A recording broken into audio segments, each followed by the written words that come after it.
Missing persons کی حتمی فہرست تیار نہیں کر سکے، اور یہ ان 2 درجن خوفناک واقعات میں سے چند واقعات ہیں جو قوموں کا مقدر بدل دیا کرتے ہیں، جو مردہ سے مردہ ترین ضمیروں کو بھی جگا دیتے ہیں۔ لیکن مجال ہے ہمارے ضمیر پر دستک ہوئی ہو، یا ہم نے گہری نیند میں ذرا سی کروٹ ہی لے لی ہو، اور ہم اس پروفائل کے ساتھ وزیر اعظم ہاؤس کی آڈیو لیکس کا فیصلہ کرنا چاہتے ہیں۔ وزیر اعظم ہاؤس کی پہلی آڈیو 24 سپتمبر کو لیک ہوئی۔ وزیر اعظم میاں شہباز شریف اور پرنسپل سیکرٹری توقیر شاہ کی گفتگو لیک ہوئی، اور ملک میں کوہرام برپا ہو گیا، اور اس کے بعد لیکس پر لیکس ہوتی چلی گئیں، اور اب تک موجودہ حکومت اور عمران خان دونوں کی 4 آڈیو لیکس ہو چکی ہیں۔ دنیا میں اس وقت 249 ملک ہیں، اور پاکستان ان میں واحد ایسا ملک ہے جس کے محفوظ اور حساس ترین دفتر کی آڈیوز روزانہ کی بنیاد پر لیک ہو رہی ہیں، اور حکومت اور اپوزیشن اس پر پریشان ہونے کی بجائے بغلے بجا رہی ہیں۔ وزیر اعظم شہباز شریف کی لیکس پر عمران خان کی ہنسی نہیں رک رہی، اور وزیر اعظم عمران خان کی لیکس پر موجودہ حکومت کے وزراء کہے لگا رہے ہیں، اور ان میں سے کسی کو بھی صورتحال کی نزاکت کا اندازہ نہیں۔ محل کو آگ لگی ہے اور چوکیدار چوہے گن رہے ہیں۔ یہ ہیں ہم۔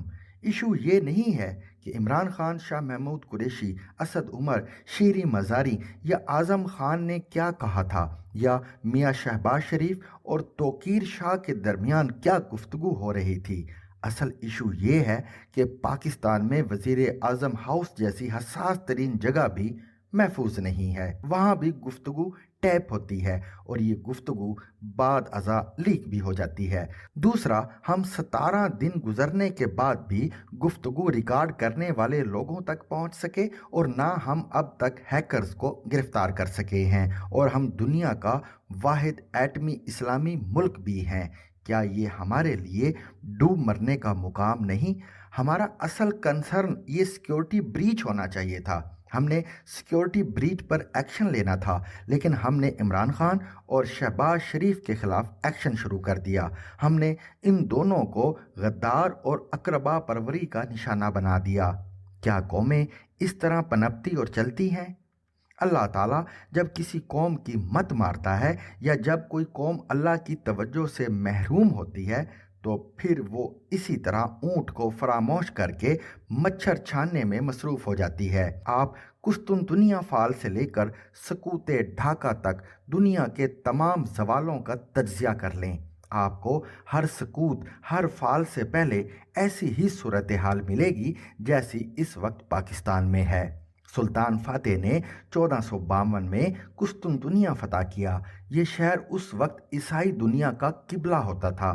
سلطان فاتح جب استنبول کی دیواریں گرا رہا تھا، تو اس وقت آیا صوفیہ میں عیسائی علماء اس بحث میں مصروف تھے، حضرت عیسیٰ نے آخری ڈنر میں خمیری روٹی کھائی تھی یا پتیری۔ ہلاکو خان کی فوج جب بغداد کی دیواریں ٹاپ رہی تھی اور دریائے دجلہ میں نعشوں کے پل بن چکے تھے، اس وقت مسلم علماء شرعی داڑھی اور مسواک کا سائز متعین کر رہے تھے۔ نپولین بوناپارٹ کے فوجی جب سینٹ پیٹرز برگ کی سڑکوں پر مارچ کر رہے تھے، اس وقت زار روس اگلے شکار کی تیاریوں میں مصروف تھا، اور محل میں یہ بحث چل رہی تھی، ہم اس بار برفانی ریچھ کا شکار کریں گے یا رینڈیئر کا، اور اس کی کھال سے ہز ہائنس کا کوٹ تیار ہوگا یا پتلون۔ غرناطہ کی آخری رات ابو عبداللہ محمد کا سب سے بڑا مسئلہ مراکشی بھیڑ کا گوشت تھا، اور اسپین کے مسلم علماء مسلکی مباحثے میں مصروف تھے۔ روس افغانستان پر قابض ہو رہا تھا، تو افغان صدر گرمیوں کی چھٹیاں منانے کا پلان بنا رہا تھا، اور جب ہماری فوج ڈھاکہ کے پلٹن میدان میں سرنڈر کر رہی تھی، تو ہمارے حکمران یہ بحث کر رہے تھے سرنڈر کے ڈاکومنٹ پر مغربی پاکستان کا ٹائم ہوگا یا مشرقی پاکستان کا۔ اللہ تعالیٰ معاف کرے، میرے منہ میں خاک۔ ہم اگر نہ سنبھلے، ہم نے اگر عقل سے کام نہ لیا، تو اس فہرست میں ایک اور قوم کا اضافہ بھی ہو جائے گا، اور کل کا مورخ لکھے گا، جب پاکستان ڈوب رہا تھا تو حکومت اور اپوزیشن دونوں ہیکر اور سیکیورٹی بریچ کا مقابلہ کرنے کی بجائے ایک دوسرے کی حب الوطنی ناپ رہے تھے۔ خدا خوفی کریں، آپ کیسے لیڈر ہیں؟ آپ صرف اگلے الیکشن کے ایشو پر بھی ایک دوسرے کے ساتھ نہیں بیٹھ سکتے۔ آپ آگ پر توجہ دینے کی بجائے پتنگوں کے جلنے کا جشن منا رہے ہیں۔ آپ کی عقل کہاں چلی گئی؟ آپ کی آنکھ کب کھلے گی؟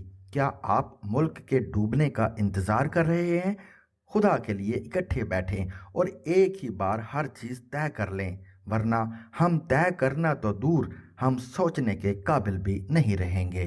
To watch and listen to more informative videos and Urdu, English columns, subscribe to our YouTube channel. Zigzag News explores literature,